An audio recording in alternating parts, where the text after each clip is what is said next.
Kyle Seraphin? I'm familiar with the name.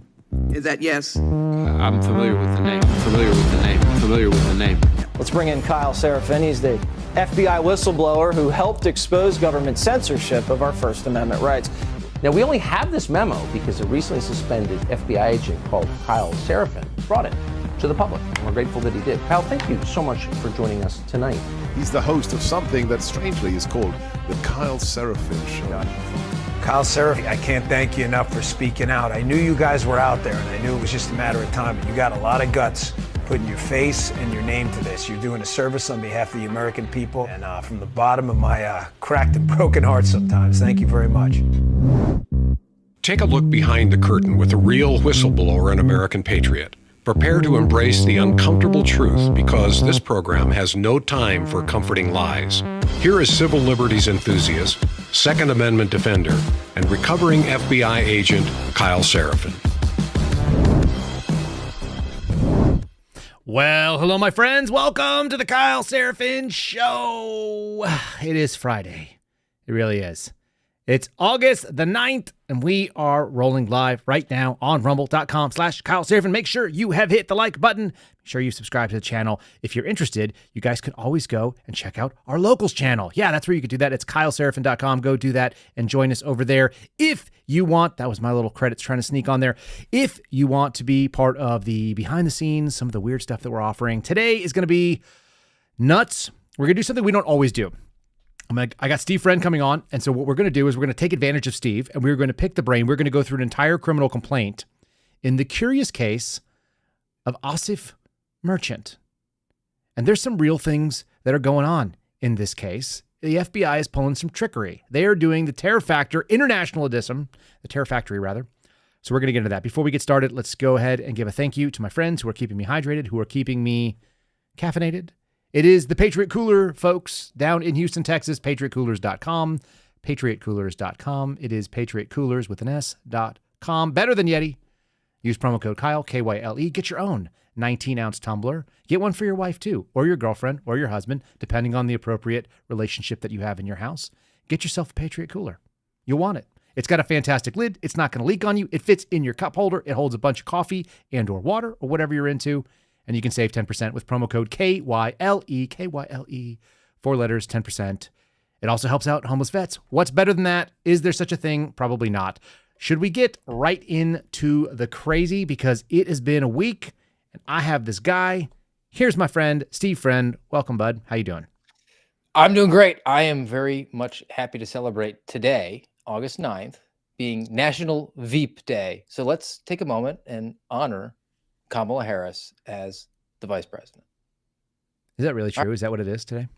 National Veep Day. It's also National Rice Pudding Day, so I thought that was pretty appropriate. Dude, okay, you're queuing it up. Am I the only one that's tired of talking about these people since they don't want to talk about what their policy decisions are? We just have to make fun of them being basically clowns? Yeah, I think that there's the hunger for some sort of information, and they're not really wanting to do it. They're just going to do the basement campaign and hope to ride out the clock with the folks that they got in the tank here. Già troppa frociaggine. So much of the frociaggine. So the question may be posed and has been posed to people like Joe Biden. The question is, hey, Joe, it's Rice Pudding Day. So that's a big day for him, I'm sure. Every day might be Rice Pudding Day, but not every day is National Rice Pudding Day. The question is if everything goes for Trump, is there going to be a peaceful transfer of power? And his answer is a little bit surprising. He's going to hold on to that, he says. Maybe a Freudian slip. A little taste of this from the Sunday programs. Are you confident that there will be a peaceful transfer of power in January 2025? If Trump wins, no, I'm not confident at all. I mean, if Trump loses, I'm not confident at all. He means what he says. We don't take him seriously. He means it. All the stuff about if we lose, there'll be a bloodbath. Have to be a stolen election. Look what they're trying to do now in the local election districts where people count the votes. They're putting people in place in states that they're going to count the votes, right? You can't love your country only when you win. What did that mean? I love the journalist who has to enunciate every syllable of that question, just slowly working his way through it in the hopes that maybe it will penetrate into the synapses and he'll get something. And then, Joe just does the thing. And let me then go down in volume there. How much do you think they had to crank up the volume on his mic so to get him above the whisper? Nobody really knows what's going on over there. The face that he makes, too. And if you're listening to the show, you're missing out on seeing Joe Biden basically look like someone scared him to death because there's another person in the room and he's not sure. Is it a dead person or a real person? Because he's seeing both. He's got one foot on each side. Let me ask you a non-serious question before we do to more serious topics, which are actually kind of troubling. Has the White House alchemist given up on trying to dose him because now he's not in running for office, so they could just let him be Joe? Is that possible? I think that they could probably go and get the cocaine that the Secret Service tried to bury as evidence and get rid of and just jack him up as much as they want at this point. There's not going to be any judgment from anyone in the media. I think if you just look around on social media and stuff, nobody's talking about Joe Biden. People aren't even aware that he is currently the president of the United States. Like it's bizarre at this point. Like theoretically, he's still the most powerful person on earth. And we just have moved on. We're like, yeah, whatever. Well, on to the next thing. He's still like, that's a symptom for 5 months. He's going to be there. Yeah. And everyone's just like, oh yeah, that's like some old stuff, dude. We've moved on to this other lady who didn't get any votes and now has been nominated. And, she's got a new dude that she's hanging out with. So we're going to talk about Walz, and we're going to talk about Walz. We really are on this program. That's what we're going to do. We don't care. Joe Biden just is sort of, they used to call it the lame duck period of your presidency. He's moved into the lame duck period way too early. In his first term. Has anyone ever lame ducked this early? Usually you have to be like post-election, and then you're not going to get a chance to go and do another round, or you're termed out. He termed out in his first term, and straight up nobody cares for 6 months. Nobody was ever passionate about Joe Biden. It just shows how dare you fake everything was and how fake it is and predictable that they would just transfer that sort of fake enthusiasm to Kamala Harris and Tim Walz. I'm so disappointed in you on that. How dare you? People loved him. People cried when he dropped out of the race, supposedly, allegedly, maybe. How much have you been paying attention to John Fetterman? He was this like walking VAERS report, and I just always assumed that was it. And then they made those weird accommodations that he could wear a hoodie in the well of the Senate. And then I've heard him say some things that were like kind of reasonable. And but at the end of it all, he's still a dirty communist. He's going to vote lockstep with the left. So he might be able to actually articulate things better than Kamala Harris at this point. So I'd be interested to see if he's kind of like sounding like a normal American, or if he's, still in the throes of his weird recovery from his stroke. No, he's great. He's back. He's normal. But I do want to make one point. We used to be a proper country, right? People say that about this. It's like a throwaway line. It's a meme. We used to be a proper country. And then they show Donald Trump like getting out with like bikini babes or something, or like women in American flag bikinis and swimsuits, like shooting machine guns, which is what I associate. When you say we used to be a proper country, that's what I think about. Women standing like irrationally in the desert, wearing not very much clothing, not really the kind of women that I find attractive, but was like an 80s thing with like the bleachy hair, right? And they were they look like they should be on American Gladiators as extras. And shooting machine guns. But I don't know why they're shooting machine guns. I don't even know what they're shooting at. I just know that I've seen it. It used to be a proper country. You could do that. Not anymore. We used to have politicians wear suits. Now they're trying. Well, I mean, I've been to Washington, D.C. More than I care to in my entire life in the last year. Mm-hmm. They don't even wear shoes anymore. They're all wearing like comfort sneakers when they walk around. And it might be because like they're all like 85 years old and they just don't fit in the loafers. But there's this clinging on to youth. Like we're going to be hipsters, just like them young kids now. They're not serious people when you think about how the heritage of the country. Like there were guys who were, by today's standards, really, really young, but they were serious thinkers in their 30s and 40s that set a standard to which the wise were supposed to repair, but we've descended into, I don't know, like student council in 5th grade was probably more sophisticated than it is right now. Fetterman couldn't even put on a clean shirt for this interview, whatever's going on here. So if you're watching, you're missing out.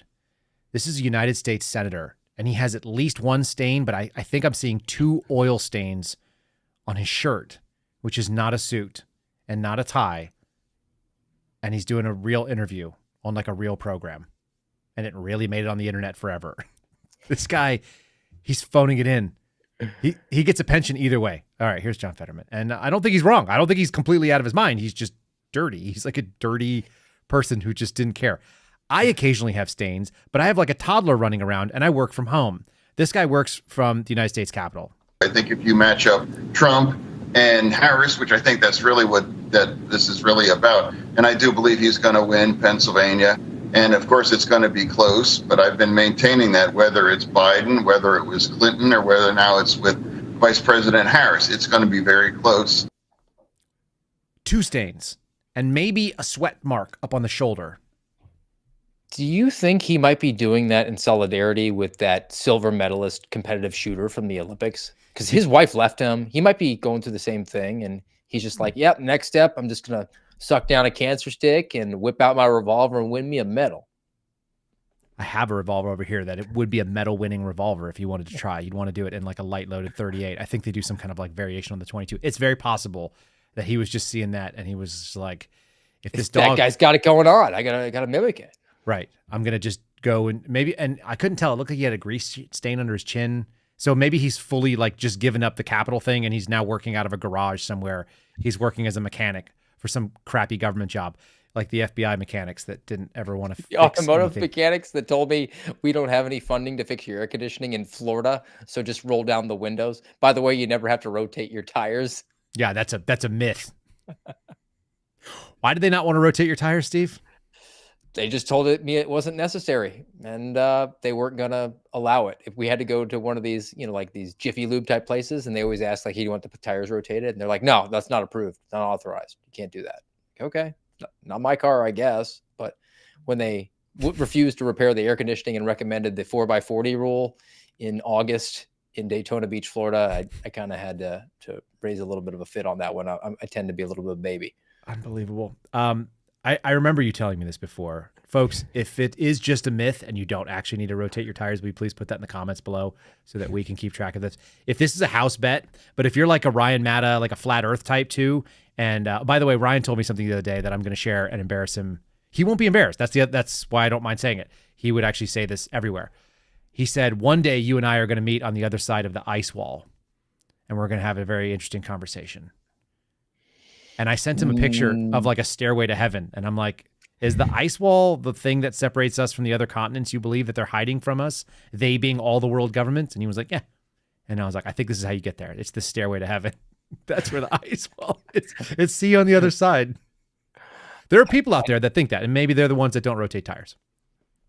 I mean, they also think that like because the pilot on the commercial airliner isn't always continually pushing the plane down, that indicates that the Earth is flat. So because you have to push it, yeah, processes. Right, track it. Okay, I don't follow enough of this stuff to actually be in there, but I know you're right. Let's do some stories because there's some wild stuff going on. Tim Walz, are you excited? Are you not excited? Is he your favorite pick of all the options we discussed last week? Completely off the board. I'm a little bit disappointed in us. I thought we should have done better, but because what was your first bet was Buttigieg. It has to be Mayor Pete, right? And then what was your second best? I was thinking that Josh Shapiro was a likely runner-up, sort of in contention, and I liked the Babylon Bee. It said something to the effect of like he's probably regretting getting the neck tattoo that said "from the river to the sea," as he disavowed his entire faith to become the vice presidential candidate. Right? No, he was too Jewish. Yeah. So they went with Walz, which I mean, I don't know. I'm not a political expert or anything like that. I don't know what's to be gained. I don't know if he brings some sort of unity feature to the ticket. Maybe he unites them with rural farmers. How dare you? Rural farmers love this guy. The Democratic Socialists of America gave their full and glowing endorsement. So that they got that going on. Yeah, that's always interesting when the furthest left part of people that are not in your party, but like associate with your party, like, and they hold their nose, like really, really conservative people that are like, Donald Trump's not that conservative, but he's better than the alternative, and I'm going to do it. The Democratic Socialists of America are like, you can't ignore us anymore. We've got Walz in. How do we know he's like that? Because he raised taxes by billions and then he spent an $18 billion tax surplus in a single year. This is coming from the Americans for Tax Reform. Should we read some of this stuff? Yeah. How many people live in Minnesota? How do you possibly spend $18 billion more? Dude. Send it. Okay. So my friends who have businesses in all of them, all three of my friends who have businesses in Minnesota are all leaving. They're like, we can't be here anymore. The tax burden is nuts. The things they want us to pay for are crazy. His official government website touts the state budget he signed in 2023 was enacted by a Democrat-run legislature, involved the largest tax cut in state history. But in reality, that budget and the related legislation imposed a multi-million-dollar net tax hike, enacting $10 billion in tax hikes over the next 4 years. The state government has made Minnesota even less attractive to potential residents than it previously was. It's like in the bottom 5 of all. I think New Jersey might be the worst for tax. Minnesota is one of the worst tax states. And I think when I was looking, like, where do you want to live and have a business? It's like the worst for businesses. So that's always really good. That's how you run out of what they call OPM, other people's money. Go ahead. Well, if you get to, through your blood, sweat, and tears, build up a successful business, then there is always the possibility they'll just let some rioters burn it down in the name of racial justice too. So you got that going for you there. Well, you have to correct yourself. And Barack Obama said it best. You didn't build that. That's right. You didn't build that. So a teacher along the way said something that was inspirational. And this is definitely not controversial. This is a country that is made of people that have all contributed to your success. You didn't build that. It seems that through the DFL's plans, it's to offset as much of the push factor on higher taxes with pull factors such as expanded welfare and extreme social policies. Oh boy, that's an interesting move. So here are some of the taxes that were signed in 2023. That's always a good thing. Let's have the facts, right? So this is the Americans for Tax Reform. They have it. Under the budget, there's a new state payroll tax that will be paid by every employee and employer. That's always good. Add some money on the coming and going. There's a retail delivery tax. A 50-cent fee is to be collected on all retail deliveries that equal the threshold amount. There's a higher car tax. Looks like the state motor vehicle sales tax on cars is going to go from 6.5 to 6.875. Got to get that money if you're buying a vehicle. Higher taxes to employers. There's an expanded corporate income tax. They also have a international income through global intangible low taxed income taxation, a tax hike that most states have rejected. They have a higher tax on savings and on investments because we really need to get your money. Like, you're right on with the communist thing. Remember, one person's socialism is another person's neighborliness. So saith Walz. And because of the crazy sanctuary state statuses that he's had there, where they've basically imported all these people from Somalia and they're not assimilating to any semblance of American values there. There's another ripe category for additional conflict and static that's going to occur. And then he's also done the radical things like he wants to take away the parental rights for folks who aren't willing to cut the genitals off of their kids. I mean, this guy's bad news. I don't see where he's a net positive for them, but then again, I'm not a communist, so I don't really pretend to understand the different proclivities that they have going on between their ears. Listen, they want to tax the rich. There's a new thing that says tax on all individuals, estates, and trusts for more than $1 million with a net income, investment income during the tax year. They're going to get a hit with a 1% tax. So that's thoughtful and kind. That seems like a lot of money, doesn't it? Is that just me? What are they doing with the money? That's how do you justify it when you had a budget surplus before? Okay, then it also says filers with incomes of over $220,000 will generally see fewer tax benefits than you would from the standard itemization or deductions. It's just, there's local tax hikes. There's 7 different counties have imposed more sales taxes. It's wild, man. Tax to tax to tax. This is the death spiral of, we're just going to continue to do these crazy initiatives at a government level that's going to cause massive inflation. And then even though your income goes up, your buying power goes down. But because your income is up, we're going to tax it more. And you can't even escape it. And I mean, how long is it before they're going to have some sort of like escape from Minnesota tax, where in order to leave, you're going to have to send back certain amounts of your income going forward. You know they're going to try it. I think California had even proposed it. I think California tried to hit me with that when I joined the military. I got hit and they tried to tax me on the entire year. They sent me a bill and were like, you need to prove that you don't live here anymore because you could be living on the street even though you're registered to vote and you have an address in Texas and you're in the military.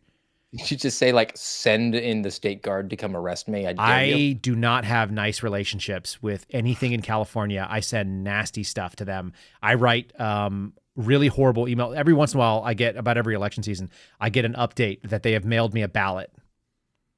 Now, the last time I lived in California was in early 2009. We're now in 2024, so we're a 15-year departure from that, right? Yes. And since then, I have lived in Texas, briefly lived in Connecticut, although that was me trying to get to Vermont, and I didn't actually. I moved to Vermont, but I never made it there, which is something my wife and I were laughing about the other day. We were talking about, like, it's been a wild ride. We've been married for 11 years now, and we were like, man, that was pretty wild. Like, at one point, we moved to Vermont, and we didn't get there. And we ended up back in Texas, but we did like this waylay station where we were in Connecticut for a couple months. Anyway, I was in Connecticut for a few months, then I was back in Texas. All right. Then I moved to Virginia. I did a couple of months in Florida, somewhere in between there. And then from Virginia, I moved to New Mexico, and I was in Arizona for 6 months when I had no home. And now I'm back in Texas again. And I've registered in New Mexico and in Virginia, and I registered in Texas more than once while in the military. Like, how is California the only state that's still sending me a ballot? Because I bet you that you have voted in every single one of their elections. elections. Looked, and it doesn't appear that I've voted. So they're just holding out hope that somebody will unscrupulously do it. And when they do, I'll have them because I'm watching them. I've been watching them for 15 years, waiting for someone to vote with my name. And they haven't done it yet, but I'm waiting at any moment. You're playing the long game, man. It is a long game. That's like an apex predator move. That is a Chinese kind of like long game. All right, let's talk about something that goes back a little ways into the thing. Let's talk about our buddies over at Catholic Vote. Should we do a little promo for them? Sure. How about you guys can support Catholic Vote and my friends over there? You can get the loop by going to catholicvote.org/loop. You'll just be able to read it if you don't want to get the email. But you should just go to the main webpage, catholicvote.org, fill in your email address, fill in the zip code, and sign up to get the loop. It doesn't cost you a penny. It's got good stuff. They have values that you do: faith, family, freedom. If you guys want to support them, they are trying to get out the Catholic vote to go and put Donald Trump into office, which doesn't hurt any of us. And they're also doing this reporting. How about this one? He quit. National Guard officers say that Walz faked parts of his military record. Uh-oh. This stuff, I don't know how these people decide to roll out there, make the claims they do, because there's this clip running around him talking about guns. Have you heard it? Yes, I have. And he was like, the weapons that I took to war, you should. It's like, which war was that? The Battle of Minneapolis? Didn't he go to like Italy? Like that was his only deployment? That's right. He just was taking in the sights. Mm-hmm. Yeah, no, he did a European deployment instead. According to a 2018 letter penned by active and retired officers in the Minnesota National Guard, Democratic vice presidential nominee Tim Walz has embellished and selectively omitted facts and circumstances of his military career for years. Well, they said, we retired command sergeant majors of, why do they call them officers when they're not officers? They're non-commissioned officers. We, the retired command sergeant majors of the Minnesota National Guard, feel it is our duty and responsibility to bring forth the truth as we know it concerning his record, said these four, I guess, retired command sergeant majors. They're misquoted as being military officers. This really chaps those of us who have a little bit of time in the military and understand how these things work. NCOs are not officers. In fact, didn't we have that the other day with George Hill talking to somebody?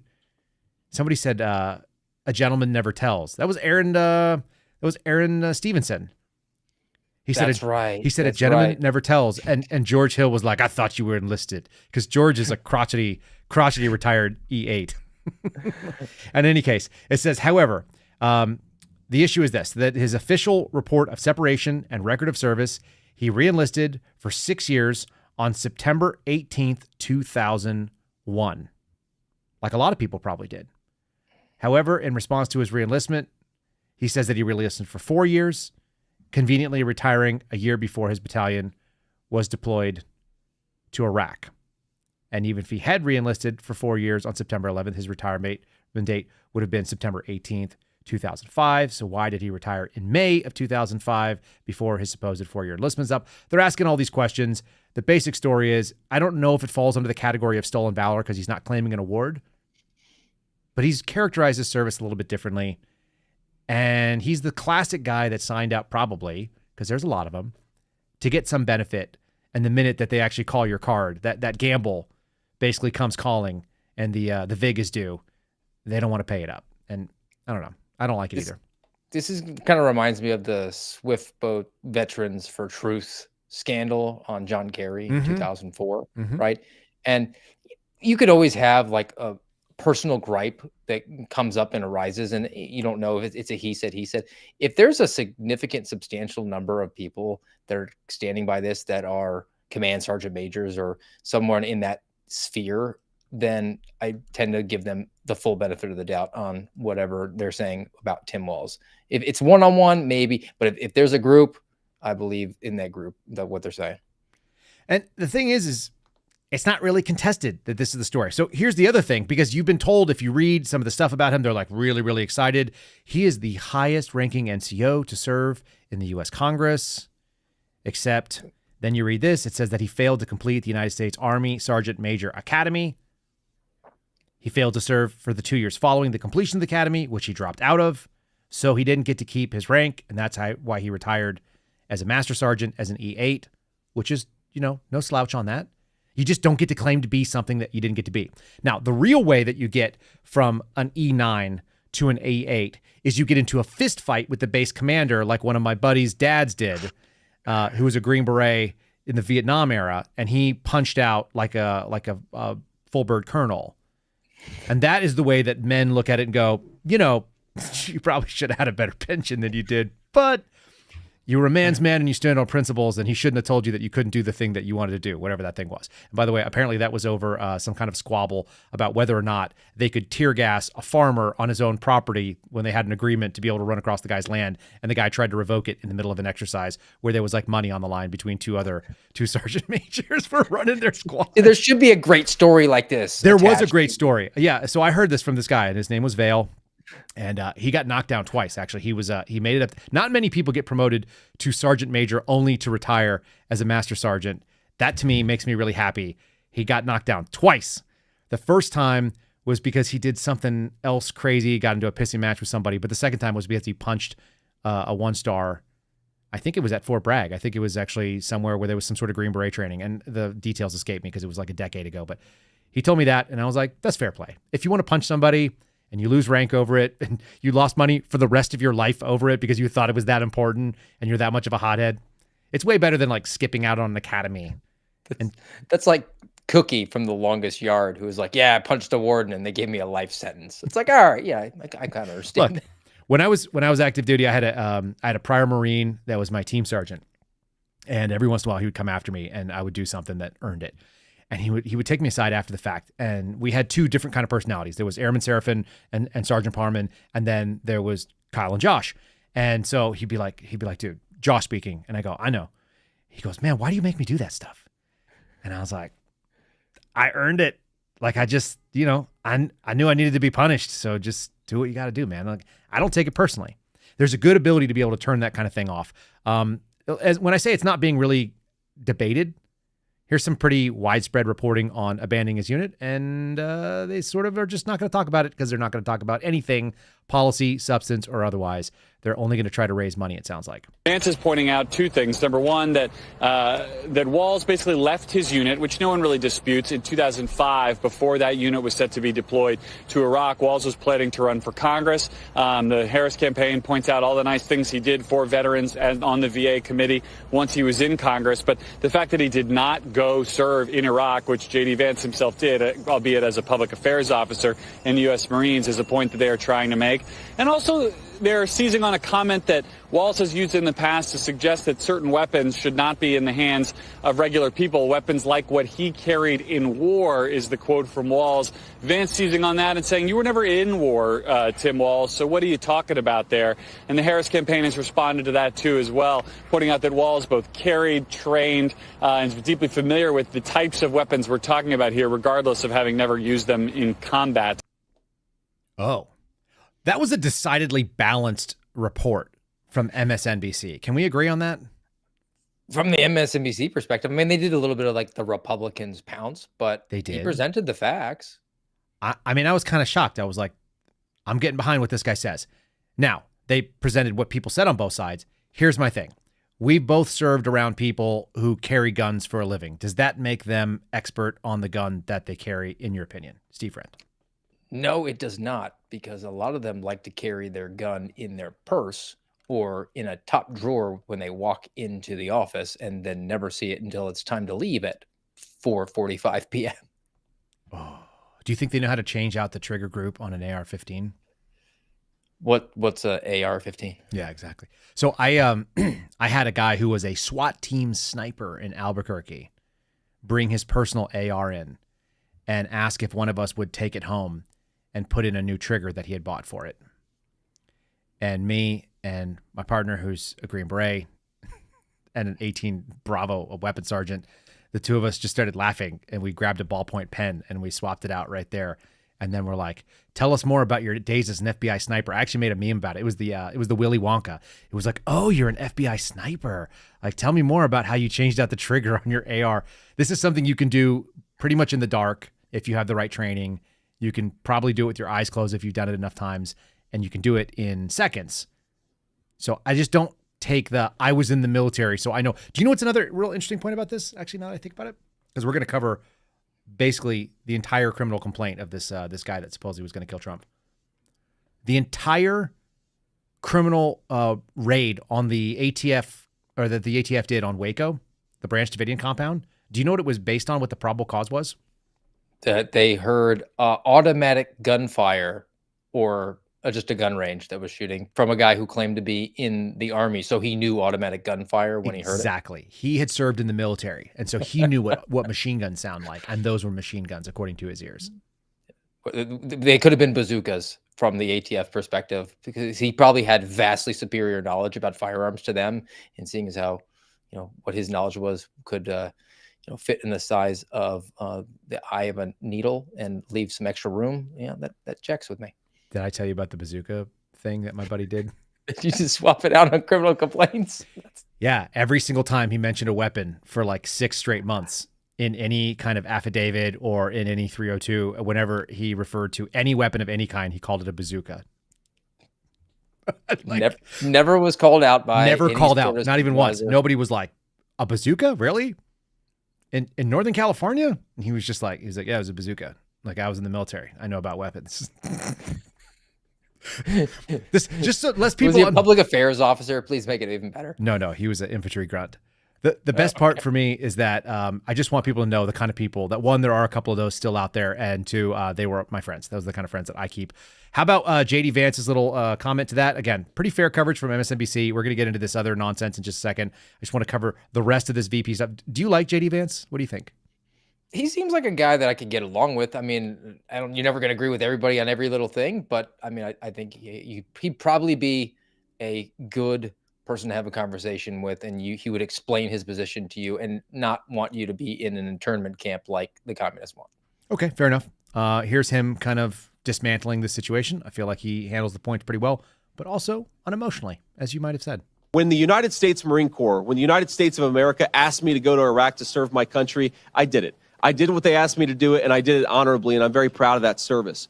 When Tim Walz was asked by his country to go to Iraq, you know what he did? He dropped out of the Army and allowed his unit to go without him, a fact that he's been criticized for aggressively by a lot of the people that he served with. I think it's shameful. There it is. Last little piece here. This is coming from Free Beacon.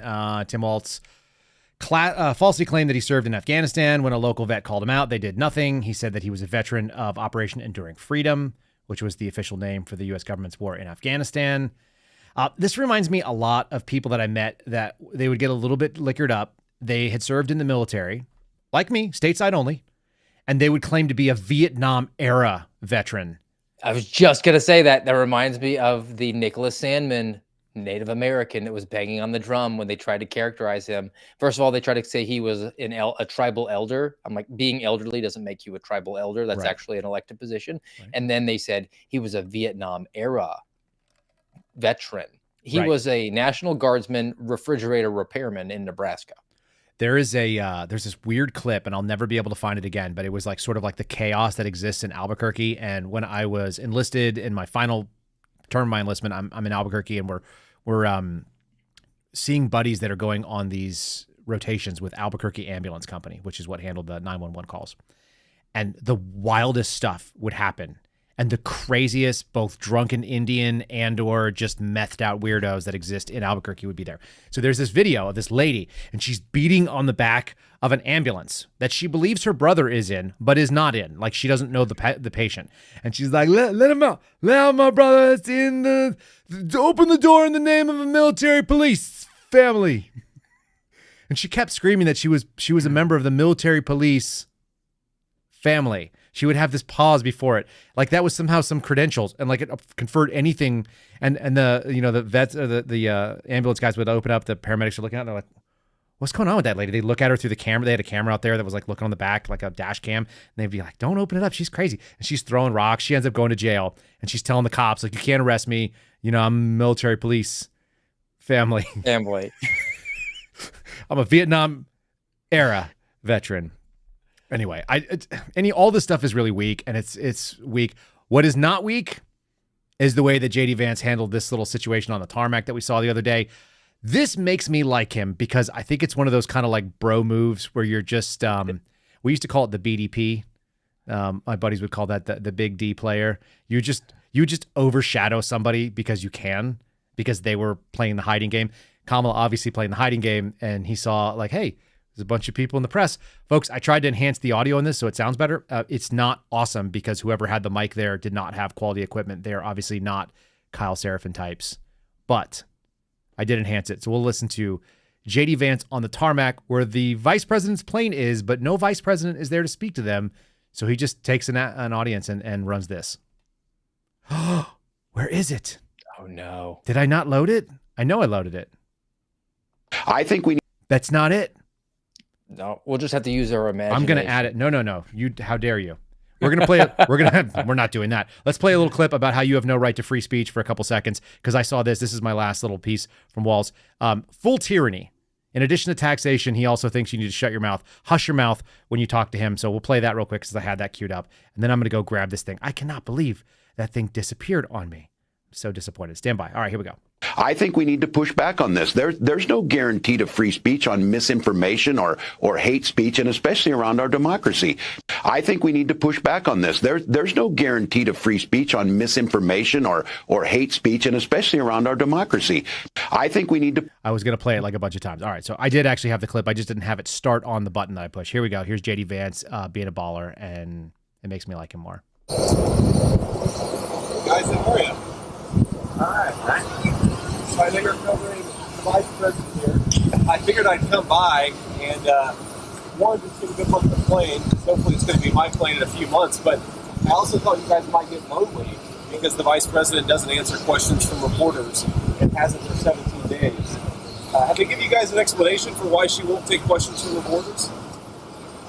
No? Nobody? Okay, great. Well, I hope that you change your mind because it'd be good for the American people, and I think it'd be good for you all if she actually ran a real campaign instead of one from a basement with a teleprompter. So have a good one, guys. See ya. What would you like to hear from her? I'd love her to answer some questions. I'd love her to just answer what she wants to do and also explain why every single position she has changed. She pretends to be a prosecutor, yet she pretends to be a tough on crime prosecutor, and yet here she is wanting to on the police. She's the border zero, yet she's opened up the American southern border. This is a person who has to answer the questions from the media, and it's disgraceful that she runs for you guys. It's also insulting to the American people. But anyway, we're going to go do our event. I appreciate you guys being here. I wish she paid you some more attention. See ya. What do you think? He reminds me of the guy who's just like the total baller at the bar who walks up to like the hottest woman there and she's getting hit on all night. He just says, hey, look, it's up to you. Here's my number. It's cool if you don't want to call me. That's fine, whatever. And then he doesn't even make it out the door before she calls him up because it's just so smooth. Yeah. And the other thing is with the media where they're there and he's like, hey, I got a question for you. And they're like, sir, we're not prepared to answer any questions or ask them, really. We're just professional transcribers, really. And then the one who's like, well, we got him. Let's just ask a question and be like, what do you want? Like, really? He made them ask a question that was open-ended. What would you want her to answer? And he was like, oh, let me just tell you about it. She should answer for all the things that she did. So he was prepared for that on the fly. I don't think he had to think about that. I think that's just how he operates because he's clearly smarter than a lot of the people we've seen in this space. It just makes me happy. I like smart people. I'm just relieved that he has the Secret Service agent protecting him who's, 18 inches shorter and probably struggles to holster a firearm. Because she's a female? Perish that thought. I'm all in on the 30 for 30 agenda. I knew it. I knew that about you. All right.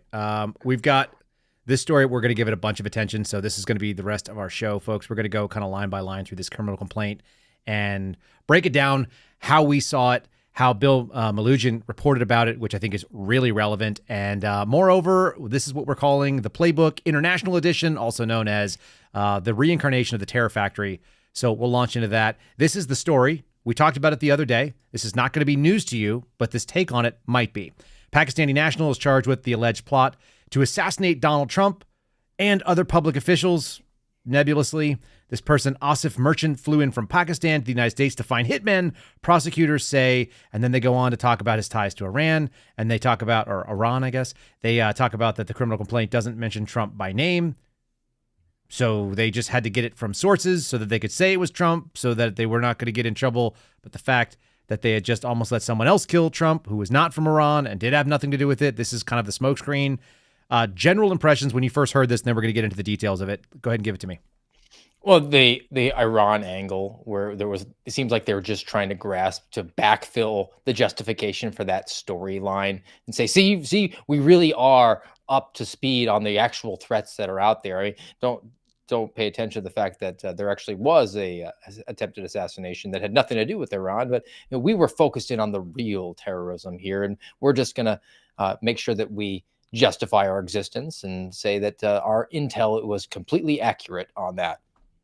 Oops. Here we go. Overview, criminal complaint. Folks, I will post the link. It'll be in the show description, and you can find this if you want to search for it. It's not very hard. You just type in Asif Merchant complaint, and then you'll get this from the DOJ's website. The overview says, since at least April 2024,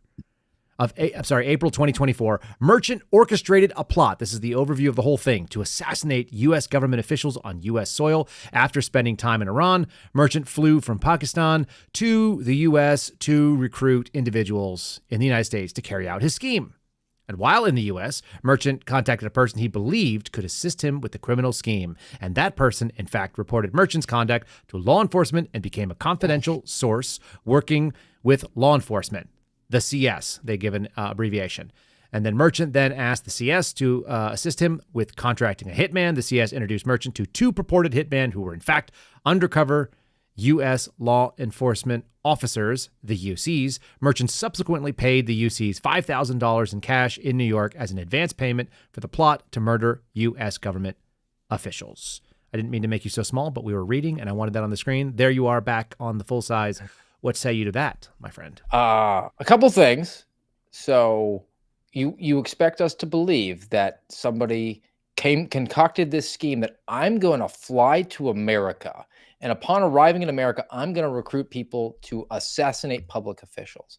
And when he does that, the first person he happens to talk to happens to work as an informant for police and happens to introduce him to people who are undercovers. I think it's probably more likely that he was solicited to come to the United States by this CS. And when I say CS, I use that term very specifically because in the FBI, an informant is called a CHS, and they're very particular about the terminology they use. So when they say CS, it means that this did not originate with the FBI. This probably originated with maybe the NYPD. The most likely scenario. Anthony Cipriano, or Cipriano probably, Cipriano, C-I-P-R-I-A-N-O. Anthony Cipriano, being duly sworn, deposed and states that he is a special agent with the Federal Bureau of Investigation, duly appointed according to law and acting as such. This is the person that is the affiant in this criminal complaint. So written by an FBI agent, but using non-FBI terminology, gives us a little bit of a clue, folks. We're breaking this stuff down for you as we go. Now, it's interesting. He says, I am a special agent with the FBI and have been a special agent with the FBI since 2012. I'm currently assigned to the New York field office where I investigate crimes of terrorism and espionage, including threats from Iran, Hezbollah, and the Quds Force. The facts of this affidavit come from my personal observations, from my training experience, from information observed in both government and public records and databases from other agents and so on and so forth. I rely on statements, blah, blah, blah, blah. This is all standard stuff. I have certain training, and this is my interesting training that I thought. This actually is always kind of telling, the training block of the pre-filled piece, right? Because it does say some things about who you are and what you've done. So he says, in my training and experience, this is very funny. I have become aware that the government of Iran has publicly stated its desire and intention to conduct operations targeting those perceived to be enemies of the Iranian regime, including Americans, and in particular, representatives of the government of Iran have publicly stated the desire to avenge the death of Qasem Soleimani, who was killed on or about January 3rd of 2020 through a drone strike in Baghdad, blah, blah, blah. Okay, so we're talking about this. The thing that made me laugh is the last little piece. Based on my training and experience, as well as the facts and circumstances that I've learned in the course of this investigation, I believe that the tradecraft, hold on to this one, Steve, the tradecraft and operational security measures used by Asif Merchant, as described below, the use of coded language, multiple cellular phones, removal of cellular phones to avoid surveillance, are consistent with a person engaged in this type of plotting on behalf of a foreign adversary. He's claiming that the tradecraft used is nation state level training. That's what I took from that. Is that what did you take from it? Well, I mean, that's what he's trying to imply, but I mean, that sort of tradecraft might be any corner boy who's slinging dope in the inner city in America. But, you know, it's really super sophisticated. I'm glad that he went through all that training to find out that bad guys might use coded language and then be careful about who they talk to on the phone. We're going to skip the thing about the defendant. We're going to skip a little bit more. We've done the overview over here. Essentially, he flew into the United States, and then he decides to, let's do paragraph number 10. We're going to skip through this a little bit. So paragraph number 10, folks, is of relevance. This is the plot. Steve, you can read it, or I can read it. You want to read it? Sure. On or about June 3rd, 2024, Merchant flew from Texas to LaGuardia Airport in New York. The CS picked up Merchant from the airport and drove him to a hotel in Nassau County, New York. While at the hotel, Merchant told the CS that the opportunity he had for the CS was not a one-time opportunity and would be ongoing. Merchant then made the finger gun motion with his hand, indicating, that's got to be some good tradecraft, indicating the opportunity that he was related to killing. Merchant subsequently took the CS's cell phone, put it in a drawer for security reasons so they could discuss the plan. Merchant stated that he would give the CS more details about the plan the next day, but that he needed the CS to arrange a meeting for Merchant to meet hitmen in New York. Whenever I would do a confidential source meet with a nation state level actor, or someone that I was trying to keep away from nation state level capabilities, I always made sure a cell phone was in the drawer in the same room as me. Totally. Standard. That's, I mean, that is how you block the, you know, the rays from coming down and actually then remotely, you know, getting into your nose through the signal of the antenna. There's no way for anybody to access your cell phone or the microphone when it's in a drawer, especially a wooden drawer. So, folks, for just your awareness how silly this is, I used to have to drive like 20 minutes away from the office before I could activate my source phone, which was wrapped up in tinfoil and sitting in a steel ammo can so that it had multiple skins of metal in order to act, because those are far more effective as, what do you call them? As a, what do they call the bags? Why can I not think of the name of the bags now? Oh, I can't think of it either. But Faraday cage. Yeah, so Faraday. Yeah, so they make Faraday bags, but the Faraday bags almost all leak. If you ever want to know, this is just a little free piece of information for you. If you'd like to see if your Faraday bag works, generally speaking, in order to secure it, what you do is you take the battery out of your phone, you'd put it in the Faraday bag, you'd make sure you wrap it up and seal it up, and you're good to go. But if you want to see if your Faraday bag works, leave the battery in it, put it in there, and then send it text messages, and leave it there for a couple of hours. And then go see if those text messages have been received through the bag. Because if they have, it means there's a leak in the Faraday bag, which is basically all the commercial bags we could find. The best way that we found was tinfoil. It works really well. And you put that with no battery inside of an ammo can, which is another metal skin. And if you're really neurotic, you cover that in tinfoil as well. And so you can do that, and it's pretty effective, and it will block all the signals. Or you could put it in a wooden drawer. Whatever you want. Just whatever you're into.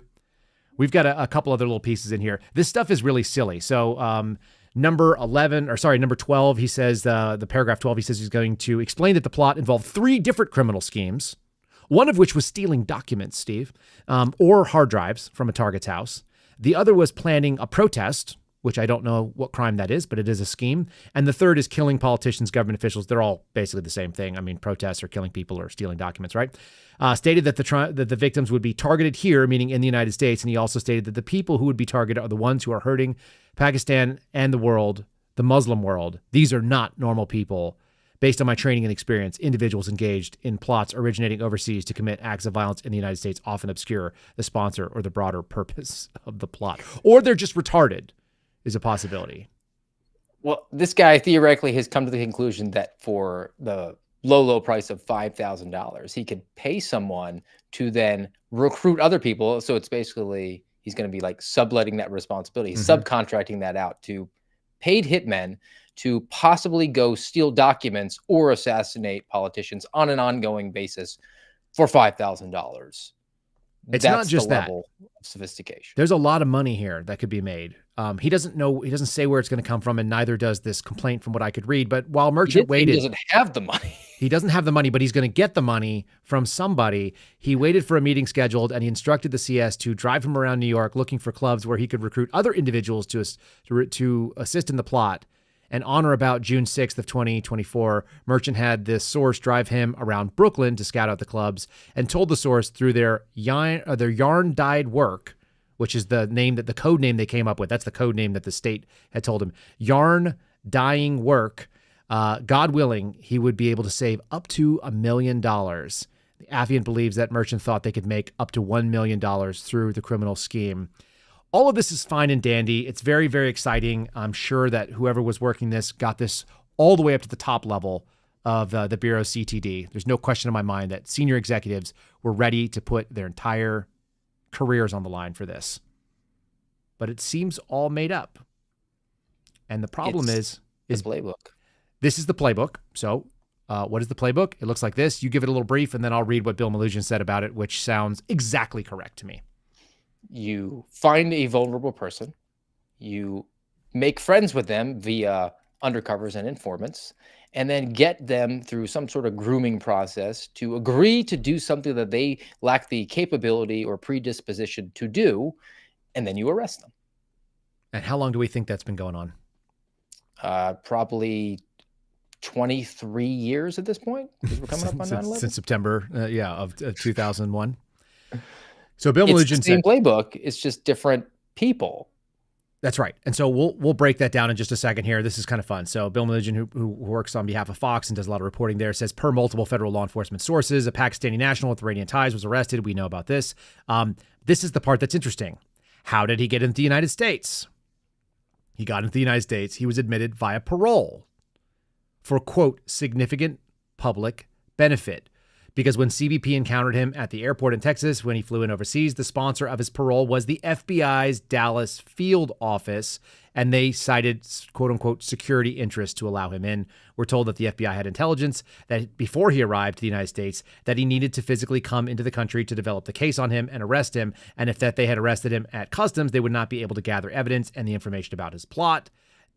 Fox was told that this is not uncommon. We know that to be the case. The funny thing is that the criminal complaint seems to indicate that they became aware of him after he got into the United States, not beforehand. So all criminal complaints don't have to tell you the whole story, but they're not supposed to lie to you because you are swearing under oath that it's true. I think that's really interesting. What do you think? I think that gives away everything. They provoked this guy online. They were able to target him that way and then encourage him to come to the United States so that they could then start the playbook scheme on him. And I think I remarked to you and the guys in our group. Oh, I just lost your audio. Your audio just cut out for some reason.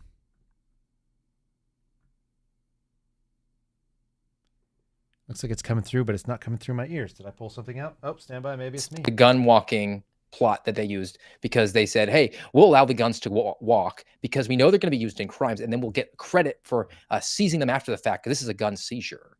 This is the exact same thing, but they're just allowing these people, or actually facilitating them arriving in the country so that they could get a terrorist case opened and then provoked and then arrested. Now, this guy's probably a bad dude, but he was not a threat here. He was not going to be engaging in anything here. In fact, when he was here, his activities were not going to get anything done because he was interacting with government the entire time. And even his part in that scheme was, oh, I'm just a middleman. I'm just going to try to find people with money to then give to other people with money to go do things that are impossible. Yeah. Do you know how hard it is to go out there and find a hitman randomly if you're a guy from Pakistan and nobody wants to? And of course, the FBI is following you. Here's the other fun thing. If they brought him in this way, I would have reason to believe that one of two possibilities had to take place. Either he was under 24-hour surveillance by the FBI's SOG, my old job. They would have had to watch him nonstop. Or did we lose your audio? Can you not hear me now? I lost audio. Yeah, it just did that on both sides. Why did it do that to you? Hold on. Stand by, Steve, friend. I see this. I don't know why you can't hear me. I don't know why it didn't work. One sec. And we're going to lose all the audio in 1 second here. So let me try it.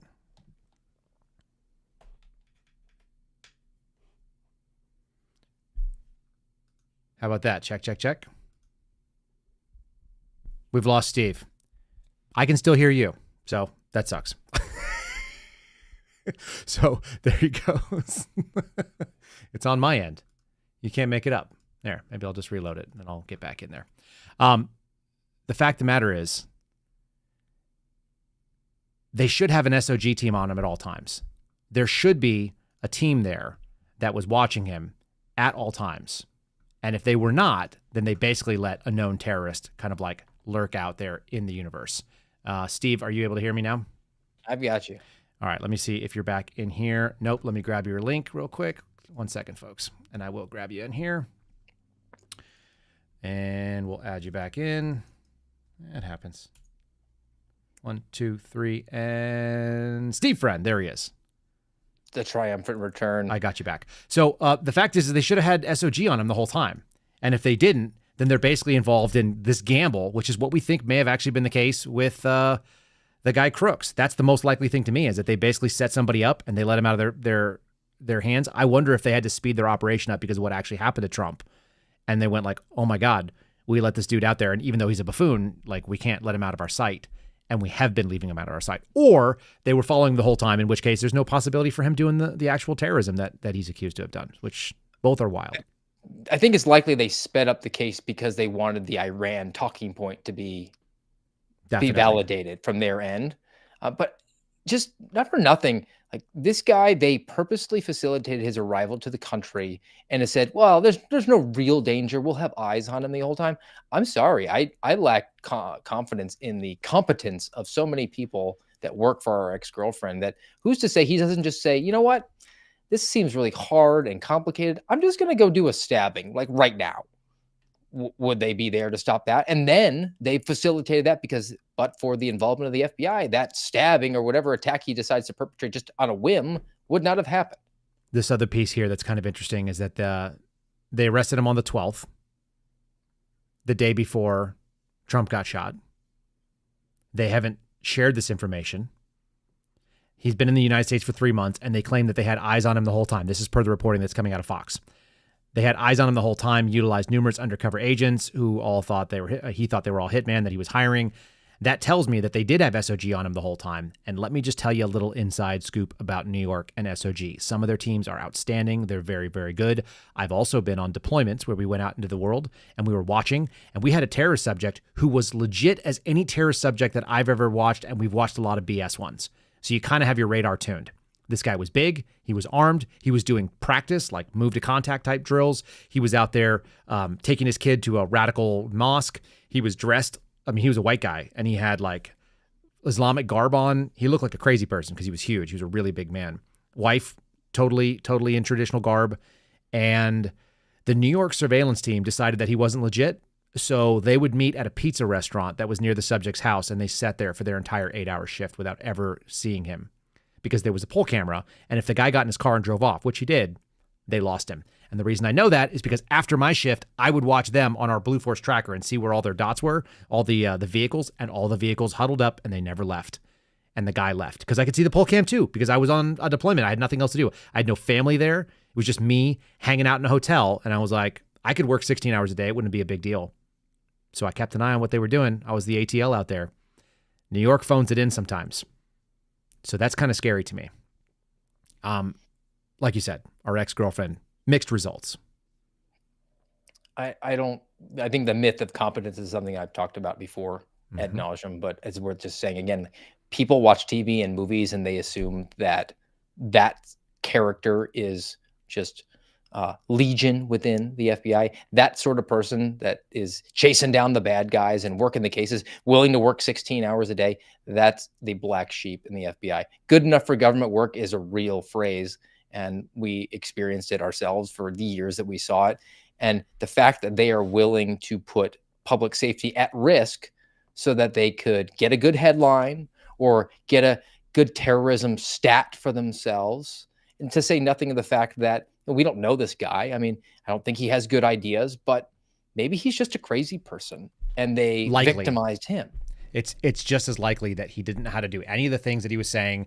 He had an entire line that they talk about here for multiple pages on his coded language for the plot, which include him using phrases, which I don't know if these are common in Pakistan, but it's like pretty sophisticated English type ideas, that he would have a t-shirt, which would mean protest, which is the light work, a flannel shirt, which is heavier work, and that meant like stealing or doing some kind of theft, or a fleece jacket, which was like the act of committing the actual murder, or a denim jacket, which was going to be sending money. So he had this whole system of talking about different types of clothing as code. It's kind of retarded. It's not like what serious people would do because it sounds weird, but it plays in line with this sort of idea that that they were talking about, this yarn dyeing business, which theoretically could be involved in, textiles in Pakistan. So it's not totally outside the realm. It's just, it sounds the plot cosplay itself. It's so large for one person to hope to achieve, right? That right there in itself, like you could say, hey, I have a mission, I have one objective, I want to assassinate this person, right, or I want to steal this document. But he's just trying to like come up with everything he can. It's like this guy saw too many spy movies. That's exactly what it is, because he wanted to hire a mob of 25 people and have them create a protest diversion. Then he wanted to have some lady go in and do some reconnaissance work and see what was going on. And then he was going to have his hitters come in as a third round after they've already done the site survey and they've had these people distracting with them. Like, it's a sophisticated idea in so much as there's moving parts. It's also not achievable because they don't have comms and there's no way you set these things in motion and actually achieve the goal, especially when you're trying to pay off federal agents who are going to be your hitters. It actually doesn't work out very well. Anyway, the whole thing is nonsensical, but it's so interesting to note that, one, they basically shut this thing down right after, or right before, the day before that Trump gets shot. That's the claim. And then the other piece of it is like, they brought him in for this. They brought him in. This is the playbook. This is the same thing. It doesn't matter whether you're talking about the Liberty City 7, whether you're talking about the Gretchen Whitmer type, whether you're talking about anything in Trevor Aronson's book, or any of these sort of moves. It doesn't matter if they're white supremacists, if they're jihadis, if they're black guys at a BLM. Like, this is the playbook. This is what FBI counterterrorism does. And it goes down to stats and bonuses. And you're a good guy to follow for information on all those things, because you've been reporting on this pretty well. I don't think that this was like, were you aware of that when you were working for the Bureau, like this McKinsey nonsense and the way it was created? I mean, I was aware of what the integrated program management was, like this quota system, but like where it had come from and its historical roots, I've learned a lot more about that from like a George Hill who was around for that and was way more involved than me. But it just always seemed like this ridiculous concept that you can't budget crime. And that's what they're all in for. And I mean, even given the benefit of the doubt, you don't want all DMV workers sitting on their hands all day long. There has to be some sort of structure to incentivize it. But people work smarter, not harder. And that's why you get these manipulations going on. And then you tie that to compensation, which is the grossest thing of all. And that's ultimately what was one of my disclosures. I said, look, if you sit me on the stand, the defense attorney says, Agent Friend, is it true that your boss got a bonus because you arrested my client? I'm going to have to say yes. Yep. Yeah, and that should be a no-go. This is the closest thing, folks, if you're trying to wrap your head around it, if you're new to the program, and this is news to you, and you're going, what? First of all, go listen to all the Steve Friendly Fridays. You could do that. There's only like 100 or so of them. And what you will be is much more informed. The fact is this is basically like a quota system for writing tickets. They're incentivized. If you hit the ticket number, your boss gets a bonus. You don't get a bonus. You don't get fired, though. So you're going to be able to continue with your job. Your boss is going to be happier because he's going to get literally a gold mark under certain categories, and some things are better than others. And the reason why they brought him in, because I had a discussion with a politician about this, why would you let him in? Why wouldn't you just foil the plot overseas and still claim a success? You get more for the arrest. You get more for the dismantlement of the terrorist operation than for the disruption, which means you just stopped it. So they wanted to get the arrest. They need to get the headline. That's why they let this guy in. That's why they let the American people go. And do they think that there's real danger? Probably not. But I'm sure that the danger is not zero. Like you said, a stabbing that just happens because he decides, screw it, this is too complicated. I can pick up a knife anywhere and start stabbing targets, and I win. If that's the kind of guy he is. So they're playing fast and loose. What are you guys coming up on AMRAD? You got something on Saturday that's going to be tasty? Oh man, we're trying to dig into some of this sort of stuff, this miscarriage of justice, and other examples we have. I actually found one that was kind of juicy for you because I know you've discussed the fact that there's a First Amendment consideration, like you can talk about ISIS, and is that really material support? Well, it looks like the FBI has another entrapment case. So we're going to be digging into that. Garrett's a big First Amendment guy, so I encourage everyone to check that out at rumble.com/amradpod, noontime on Saturday. Awesome. Let's do a couple little plugs here, and then we're going to do some palate cleansers. So if you guys want to support the program and you want to get yourself a high-quality, high-protein snack that is even fit for a Steve friend, matthatjerky.com/Kyle. Use promo code KYLE. Save yourself 20% at checkout. It's steak in a bag. It is USDA Prime if you so choose. It's like $1 more for the bag. Get yourself a big bag. Do yourself a favor. Just start with the best stuff. I don't know that we can speak for each other's taste, but you might as well just listen to me because I've had all this stuff. The black truffle is outstanding. The garlic is quite good, the roasted garlic. Those are my top two favorites. My kids also eat them. If you have children that will not eat their meat and they're still trying to get their pudding on National Rice Pudding Day or whatever today is, if they are trying to do that, you guys can get them to eat Mad Hat Jerky, most likely. For whatever reason, my 3-year-old, he'll eat jerky, but he won't eat steak. He's a weirdo, but I love him anyhow. Check that out. Let's also do the merch store, because what are you wearing right now? Last Line? Last Line. That's one of I like that you went to like an announcer voice. You're like, Last Line. Yeah, Send it straight. I'm proud of my boy Garrett. I know, he's we're proud he's of him. doing as best he can. I really like the fact that the tags on all his shirts and all his merch are like proprietary tags. They don't say like Fruit of the Loom on them. They actually say Last Line, which is pretty cool. It is very cool. Okay, and the one I'm wearing right now is the Last Line Stubsack logo, which looks like this. And it is the rifle with the quill coming out the end. Very neat stuff. Here is the way to get there. Go to the-suspendables.com. Yeah, we're hyping them. The-suspendables.com. The promo code Kyle will save you 10%. It doesn't save me anything. It takes 10% out of Garrett's pocket, but he doesn't mind because he likes knowing that you guys were sent there by us. This is our merch store, and you can get the pins, which you saw in the interview I did on The Blaze with Steve Baker. If you're new to joining this program, that's where you find all of the merch stuff we have. And pretty soon, I think we're actually going to be able to do Patriot coolers that are customized out of our own merch store, and we'll be able to support both companies at once. So that'll be really cool. It'll go directly to helping Garrett out. All right, I got palate cleansers, and I got, let me play one of them. I don't know what to make of this, Steve, but this is kind of how I feel at the end of this week. And I also love Gary Busey, who was one of the stars of the Keanu Reeves film that I have on the wall, right? He was a Point Break. He was the FBI. He was the senior FBI agent that you hoped you got as a training agent. I wanted that training agent, man. You want somebody that's salty and legit. You want somebody who's going to tell you the real deal, the real truth. And this is not what you want. This is him after he's been doing his job far too long. I found this on Instagram, and it just made me laugh because Gary Busey is one of the weirdest people, and this is truly out there. Let's talk about your Cable Ace Award. Let's talk about buttered sausage. Talk about buttered sausage, where it comes from, what it does. Why is it doing what it's doing? Get it out of my face. What about buttered sausage? That's not your jam. It's not your thing. You don't like it? It's not my jam. I don't buy jam. I buy honey, and I kiss it on the lips. What the hell is he talking about? Is that him? Is that AI? I can empathize with it, man. Dude, I do buy honey, but I don't kiss it on the lips. You do 4 or 5 hours of media in one day. That's kind of where your brain's at the end of it. Yeah, it's been a long week. So that's about how I feel. Let me give you a 5-star review, and then we'll come back out here. This one is a 5-star review that also referenced my buddy Steve Friend, so I wanted to put this on here. From Kerry Cabarillo, coming from July 19th. Thank you, 5 stars. Really enjoyed listening to you. Very wise. So much great information. I hope you got some of that out of this one to do today, Kerry. Love all these brave FBI whistleblowers. Brilliant. Thank you, Kyle. You're a superstar. Thank you. Really look forward to Friendly Fridays with Steve Friend. He's such a cool soul. You're a cool soul, Steve Friend. I'll take it.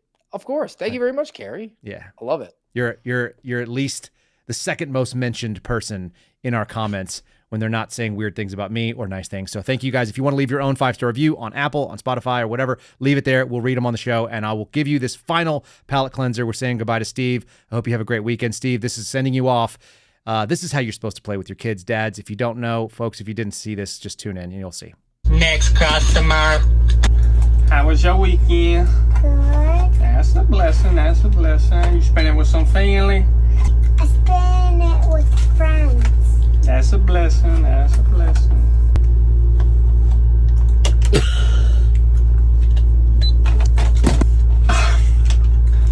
Hey, Nobi, get in here. I need some backup. What you want? I wasn't even doing my break. She knows she in training. You gotta go fast. People ain't got all day. You got a whole line. I don't know who you talking to, but it ain't me. It is you. You train me, the fault's on you. You ain't been trained. You in training. Sweetie, you want your soda in the bag or no? There you go. I'm doing pretty good. I don't know about you, but... Alright, hunty, your total gonna be $53. Nah, we don't take no EBT. But I do. How much you got on me? 25. Alright, hunty, your change gonna be $125. You want a sticker? Which one? What color you want? I'm wanting the whole bag. Here, I'll give you this. There you go. Customer, please. It's so weird. People, when you play with your kids, you're not supposed to film it. It gets too weird. Anyway, love your kids. I hope you guys have a great weekend. Make sure you log off some social media. Go out there and experience the beauty of creation and the heat of whatever's going on. If you live in Texas, it's going to be too hot for me, but I'm going to hang out with my kids. Thanks so much for joining us. We do appreciate that. Make sure you've shared the video. And we will see you after a great weekend. Hopefully, social media disconnected weekend. God bless all of you. See you on the other side. Thanks for listening to The Kyle Seraphin Show, streamed live weekdays on rumble.com/Kyle Seraphin. Follow Kyle on Twitter, Truth Social, and Instagram at Kyle Seraphin.